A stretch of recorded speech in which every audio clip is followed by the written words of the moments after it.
আরে ওই দেখ বাবা তো ওখানে বসে আছে, আজকে তো ওনাকে মেরে সব কিছু তো একদম খতম করে ফেলবো। হ্যাঁ ভাই কিছুটা একটা করতে হবে, একদম শেষ করে ফেলবো তো ওনাকে। ওনাকে তো আমরা পাশের জঙ্গলটা একদম ছেড়ে দিব, ওখানে তোকে সিংহ এসে ওনাকে সব খেয়ে ফেলবে। চল ভাই চল জলদি করে চল, আজকে তো পুরোটা বুঝতে পারবে। বাবা চলুন আমাদের সঙ্গে, আজকে তো আমরা আপনাকে ঘুরতে নিয়ে যাবো।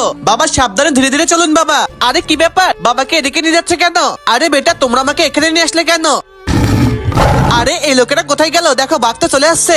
আরে কি ব্যাপার, এবার আমার কি হবে? বাঘ তো চলে আসছে, এবার আমি কি করব? দেখো এবার কি হয়ে গেল, এবার কি হবে? দাঁড়িয়ে পড়লো, বাবাকে তো কিচ্ছু বললো না। এবার কি হবে বাবা? চলো আমি তোমাদেরকে বলছি, বাঘটা বাবাকে কিছু বললো না কেন? আজ থেকে তো অনেক বছর আগে এই বাঘটা তো অনেক অসুস্থ ছিল, তোমাদের বাবা তো বাঘটাকে বাঁচিয়েছিল।